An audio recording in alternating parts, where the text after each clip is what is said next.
唔計今個交易日咧，都升咗成2%-8%咁多。譬如日經升2%-6%啦，跟住其他譬如好似呢一個嘅納指等等都升咗成2%以上嘅。港股就係投資者嘅大贏家啦。嗱，洪浩先問翻你啦，今年整體嘅表現去睇，有冇遠超或者叫係超出你哋嘅預期咧？我覺得今年係符合預期啦。咁其實喺舊年呢個時候，我哋展望2025年嘅時候咧，咁我哋認為其實中國應該係今年最大嘅客碼，因為當時啦，所有人都喺度低配中國，同埋咧所有人都覺得中國係 uninvestable，即係唔可以投資嘅一個市場啦。咁仲有其他種種嘅原因啦。咁但係今年的確我哋見到，不論係上海即係內地嘅 A 股或者係我哋港股咧，都係領跑全球嘅呢個漲幅㗎嚇。咁所以我覺得今年符合我哋嘅預期，咁我相信係超出咗市場共識嘅預期嘅。嗱，你睇講港股又好，內地股市都好，符合你哋預期或者有少少超出預期啦。上證而家暫時去到差唔多講係3970幾點啦，即係開始慢慢又可以逐步再上4000點呢啲位置。但係觀乎咁多個主要嘅市場咧，有冇話特別一兩個股市係相對嚟講係比你哋原本預期為低，或者有啲咩因素係干擾咗原本嘅預期？我覺得如果係話大嘅 surprise， 其實反而係美股嚇。咁所以我哋覺得即係美股喺今年嘅上半年咧，由於呢個特朗普呢個關稅嘅呢個政策咧，咁其實佢係出現咗歷史性嘅下跌㗎嚇。咁但係佢嘅收復嘅速度係遠遠快於我哋嘅預期嘅。咁但係即係如果我哋喺做交易嘅時候咧，咁其實我哋譬如話我哋交易美股啦，咁其實我哋後來係見到美聯儲同埋呢個美國包括特朗普嘅白宮咧，都喺度呵護佢個呢個美股嘅走勢嘅。咁同埋咧，就算係美股出現咗呢個歷史性嘅暴跌咧，咁但係佢由於政策上邊係呵護呢個市場，譬如話呢個貨幣政策不斷咁寬鬆，同埋不斷咁樣去暗示貨幣會繼續寬鬆啦。咁同埋咧係下一任嘅美聯儲主席咧，可能喺1月份亦應該有初步有眉目㗎啦。咁如無意外嘅話，亦都係呢個特朗普嘅人啦。咁所以如無意外嘅話咧，咁呢個新嘅人上台咧，佢個政策會繼續寬鬆，甚至會比而家嘅呢一個鮑威爾更加寬鬆嘅。好啊。但係股市我哋陣間展望下年嘅，我係稍後再講多少少啦。但係如果你話睇到佢最尾年尾呢個零兩個禮拜咧，即係其中一個資產類別令到大家比較有啲驚喜嘅，就係講緊啲貴金屬啦。特別係我哋放假呢幾日咧，見到金又好啦、銀啊等等，又全部都係去到一啲比較相對偏高嘅水平嘅。個金啊曾經去到4550啦，個銀價至少去到$80以上呢啲位置附近㗎啦。最後呢幾日就再出現咗一個超強嘅升勢，甚至我哋見到個升勢咧，譬如好似個銀價為咧係比個金係更加之犀利嘅。之前我哋見到黃金啊升得差唔多嘅時候咧，亦都市場普遍預期都講緊去到4500呢啲位置時候，嗱，洪浩你曾經都係即係清咗成個黃金嘅倉嘅，去到呢個瘋狂嘅升勢，其實我哋投資者應該點樣部署，或者嚟緊你又會點樣部署咧？嗱，首先我哋嗌做獲利了結啦嚇，咁因為我哋買得比較早啦，咁所以已經升咗好多倍啦，咁所以去到4500左右嘅時候咧，咁我哋覺得對於今年呢個升幅，基本上透支咗我哋所有嘅預期。咁所以咧，我哋作為一個基金管理者咧，我哋係有責任去獲利了結下管理呢個風險嘅。咁但係整體嚟睇咧，即係無論係黃金啊呢啲貴金屬啦，咁其實佢嘅整體嘅升勢係未有升完㗎。咁呢個主要都係一個呢個美元嘅呢一個 debasement trade 嚇，即係呢個美元嘅信用嘅缺失嘅咁樣一個交易啦。咁呢個主題我哋啱講就話，就算係下一任嘅美聯儲主席上任咧，咁其實大概率佢都冇可能去收緊嘅，佢反而會更加寬鬆嘅嚇。咁如果係咁樣嘅話，各位想象下，咁美元嘅匯率會進一步走弱啦，咁美債可能都冇人買，出現某種程度嘅危機啦。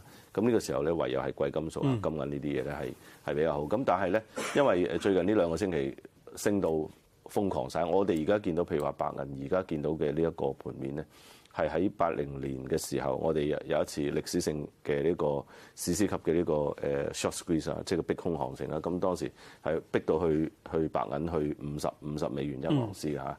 咁但係就算係喺嗰一次嘅逼空咧，白銀都冇出現連續8個月上升嘅咁樣嘅勢態。咁同埋我哋睇到今個月呢個白銀嘅呢一個大陽線咧，係遠遠超出咗80年代頂部嗰個大陽線嘅，即係佢個 size 啊。咁所以咧，我覺得而家我覺得見好就收啦。咁畢竟我哋今年仲有幾多㗎？仲有兩個交易日到係啊。咁所以我覺得其實今年大家都賺到盤滿缽滿啦。白銀從從20幾升到而家去到80嚇，咁所以我覺得大家應該都係賺得好多噶咯。咁其實可以獲利了結過年㗎啦。但係過完年之後，咁我哋係咪出年係啦，我哋出年再會重新 revisit 呢個美元 debasement 嘅呢個 trade。但係個金如果咁睇嘅話，係咪真係我如果頭先同你講嘅種種因素去睇嘅話，個金價係咪真係有機會可以再見高啲咧？長遠嚟講肯定係㗎啦嚇，咁但係主要係短期入邊上升嘅趨勢過於急啦嚇，咁所以咧所有技術指標全部都超賣晒。但係就至少我哋會見到好多因素繼續都有一個正面嘅推動個貴金屬價格嘅。至少而家金可以繼續企住喺4500呢啲位置附近啦，個銀就喺77美元呢啲附近位置。但係如果我哋展望下年咧，嗱，除咗話大家睇住個美聯儲嘅即係聯儲局嘅主席嘅人選之外啦，另一個大家關注住就係話究竟嚟緊個內地嘅政策。年底呢段時間就好似係一個靜默期咁樣，冇乜聲氣咧。但係其實主要嘅幾個金融嘅部門咧，其實都有陸續召開啲工作會議。尋日就有財政部嘅提到下年咧繼續要實施更加積極嘅財政政策。如果話講到呢啲更加積極嘅財政政策，係咪即係意味住可能會擴大啲財政嘅支出啦？或者我哋見到譬如財政部長林放都講到啦，嚟緊要確保必要嘅支出嘅力度去大力提振消費等等嘅。從呢個層面去睇，我哋係咪真係會見到啲財政政策更加積極啦，更加積極可以有啲乜嘢嘅政策可以出到嚟咧？係咁嗱，我覺得咧喺呢個財政部工作會議上面咧，咁我哋都講咗，就話要更加積極啦嚇。咁更加積極嘅話咧，咁如果你睇最後一個季度，尤其係最近呢2個月咧，廣義嘅財政赤字GDP 嘅佔比咧，其實係縮細冇擴大嘅。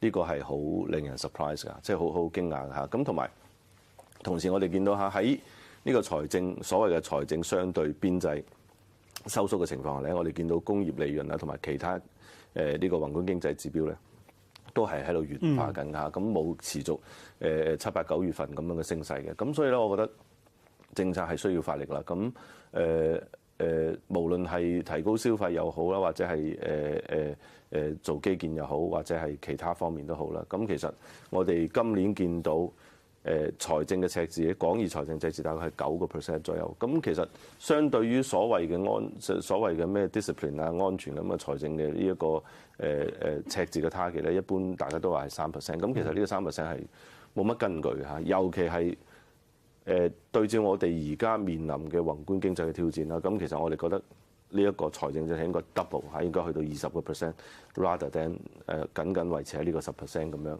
樣嘅水平嘅。但係如果咁睇嘅話，係咪即係我哋見到會嚟緊會更加多嘅？譬如好似仲有講到為優化政府嘅債券工具組合等等啦。整體去頭先講，無論話啲加大嘅更加積極財政政策啦，對翻成個下年嘅投資市場會有啲咩啟示咧？係咪即係代表住我哋嚟緊好快會即刻1月一翻嚟，我哋就會見到呢啲嘅即係措施會出嚟咧？其實財政政策無所謂幾時先可以出啦。譬如話我哋舊年9月24號啦，咁我哋開完會之後，即刻我哋見到呢個財政嘅支出就開始擴大㗎啦。咁一直到今年嘅9、10月份啦。咁所以咧，我覺得財政政策嘅支出係無所謂，即係唔使等開會嘅嚇。如果你真係使錢嘅話，係應該早啲使，唔應該遲啲使，唔應該係等到我哋真正見到呢個事情惡化之後，我哋先去使呢筆錢，而係話我哋去未雨綢繆下，去用呢啲財政嘅支出咧，去 cushion 下呢個宏觀經濟嘅呢一個下行嘅趨勢嘅。咁所以咧，我哋應該大概率會見到喺出年，我哋會見到密集嘅政策出台啦。咁其實我哋而家已經聽到呢啲風聲啦嚇。咁出年係15嘅第一年嚇，即係5年規劃第一年啦。咁一般嚟講咧，第一年你都會去到盡去出政策，因為你出完政策之後嚇，你一個5年計劃，第一年出晒政策，後邊有4年喺度可以做嘢噶嘛嚇。咁所以咧，你俾自己留有呢個餘地嘅工作嘅餘地嘅話咧，咁其實就會保證呢個5年計劃嘅實施嘅圓滿成功。嗱，如果我哋嚟緊即係我哋有啲密集嘅政策啦，對翻整體嘅市況率好啦，對翻人民幣個情況係點樣咧？下一節翻嚟同洪灝咧一齊再傾下。嘅第一年啦，先問翻從個投資角度，股市層面，我哋無論睇港股又好，睇內地股市都好啦，咁係咪可以keep 得到今年嗰個升勢？下年係咪真係可以繼續向好目標？可以睇到啲咩位置咧？今年升到接近30%啦，咁當然我哋希望出年會再接再厲啦，咁但係呢個都係有條件嘅。咁畢竟咧，我哋而家港股，如果我哋從年嘅年底開始計，即係11月份開始計咧，去到而家咧，咁其實你見到佢個低點喺度不斷咁樣提高㗎嚇。咁所以咧，佢個升，即係如果我哋咁樣去 define 呢一個上升嘅趨勢嘅話咧，咁其實港股已經升咗3年幾㗎啦嚇。咁所以咧，出年我哋要再嚟嘅話，咁我哋真係需要見到就係呢個政策去發力啦。咁畢竟咧，我哋而家經濟週期嘅運行咧，去到一個高點開始衰弱㗎啦。咁所以咧，呢個亦都係我哋見到點解就係最近嘅宏觀經濟指標咧，其實喺度軟化㗎。咁所以咧，如果係出年我哋要再接再厲嘅話咧，我哋必須要見到係大批嘅政策去扶持。咁我哋啱上一節我哋都講咗，就係話美國嗰邊咧，美聯儲會不遺餘力咁樣放水啦。咁如果係咁樣嘅話，咁其實佢係打開咗我哋呢邊嘅政策空間。即係我哋如果係好 aggressive 咁去進行呢個貨幣寬鬆同埋呢個財政呢個赤字嘅開支咧，咁其實對於我哋經濟週期嘅運行咧係有百利而無一害嚇。咁所以希望係盡快去見到呢啲政策同埋政策期望去落地。咁如果你嗱，至少從翻頭先講，無論我係睇聯儲局去放水、美元弱又好啊等等啦，其實喺我哋啱啱放假呢幾日咧，其實見到個人民幣係進一步升值嘅。冇錯，個離岸價曾經係升穿過呢個7算嘅水平啦。嗱，而家睇7算係咪即係只不過係一個初步嘅目標咧？即係嚟緊我哋去睇嘅話，人民幣係咪應該好大機會係繼續有個大幅嘅升值？係啊，我哋至少會見到人民幣大幅升值，呢個毫無懸念㗎。咁呢個主要都係因為咧喺過去幾年咧。咁其實我哋見到呢個人民幣嘅呢個實際匯率喺度不斷咁走低嘅，人民幣嘅實際匯率喺呢個中國嘅出口不斷創新高嘅情況下，人民幣嘅實際匯率反而係貶值咗接近1/3㗎。咁呢個係好大嘅貶值嘅幅度啦。咁所以咧，我哋而家如果喺新嘅一年入邊咁我哋政策發力經濟週期重新去轉亂嘅話咧，咁其實大概率事件我哋會見到呢個人民幣升值大幅升破7，呢個應該係毫無懸念嘅呢個情景嚟㗎。但係呢個大幅升值係可以去到啲咩水平？我哋第一個目標價我哋去翻6.8先啦嚇。咁呢個6.8主要都係因為咧，我哋當時喺第一次貿易戰嘅時候咧，咁其實我哋係由6.8貶到去7.5、7.6㗎。咁所以咧，我哋覺得經歷咗咁多年同埋我哋呢個無論出口好啦，製造業嘅全球嘅佔比好啦，咁其實佢都係不斷攀升嘅。咁但係喺咁強嘅基本面嘅情況下，人民幣反而貶值，咁其實係好難 explain 㗎。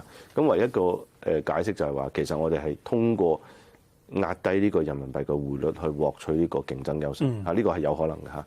咁但係我哋而家已經係去到全球製造業13%、15%嘅咁嘅水平啦嚇。咁已經焗到呢個德國嘅車企、日本嘅車企已經冇路行啦。咁如果我哋繼續用呢個平嘅呢個匯率咧去搶佔人哋嘅市場嘅話咧，咁其實肯定會受到一個反擊嘅嚇。咁所以依家我哋覺得2026年係應該係一個人民幣呢個升值嘅一個大年嚟嘅啦。6.8啊，睇下呢個位置啦。但係如果你傳統智慧成日都會講，人民幣升值對邊啲嘅股份啊，或者邊啲板塊資產係利好啦。嗱，傳統上譬如好似啲航空股，大家會覺得利好嘅。冇錯。咁係咪真係下年可以部署呢啲相關資產咧？我覺得首先人民幣匯率升值咧。有利於消費，因為有利於進口，所以有利於消費。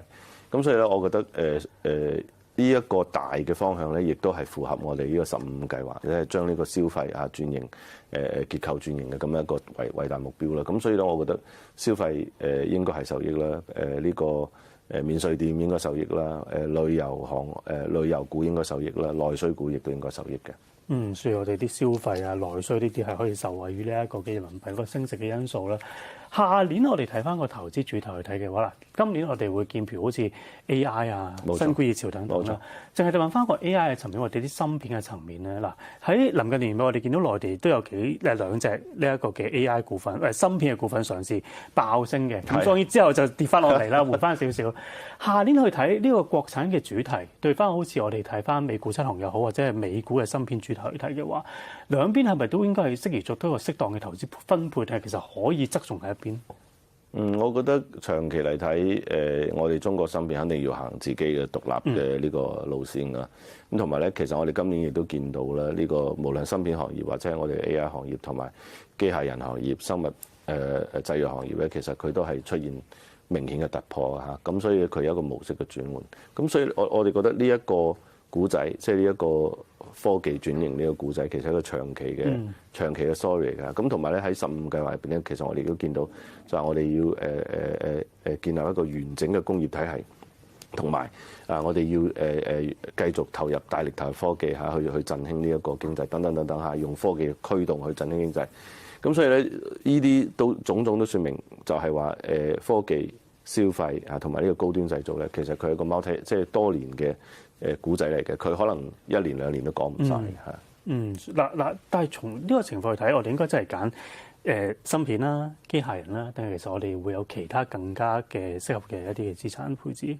其實我覺得都要配置啦，係啊，因為你好難我知道即係大家都想 pick winner 嚇，即係賭邊隻馬第一名嚇。咁其實我哋賭前3名就得㗎啦。咁前3名其實政策講得好明㗎啦，科技、工業體系嘅完整升級同埋消費。咁呢一個係喺15計劃入邊嘅前3個要點咯。咁所以我哋揾前3隻馬，咁應該 OK 嘅。唔使一定要揀一定冇錯。咁但係睇淡嘅咧，即係如果真係跑輸嘅，我哋有邊啲應該真係不宜沾手？跑輸嘅話，我覺得仍然係啲舊嘅古仔啦，譬如話房地產。咁其實佢係就算係有反彈嚇，即係因為譬如話你貨幣寬鬆，你一定會有反彈嘅。咁但係即便如此咧，佢長期下行嘅趨勢已經好明顯㗎啦。咁同埋仍然未有走完。咁呢個時候每一次反彈都係一個出貨嘅機會。所以都有啲舊經濟內房啲就真係唔好跌翻。好嗱，暫時我哋見到恒指都繼續可以喺翻26000附近水平呢啲位置度嘅。呢一隻咧唔該晒，洪灝 Vinterview 嘅時間咧嚟到呢一度啦。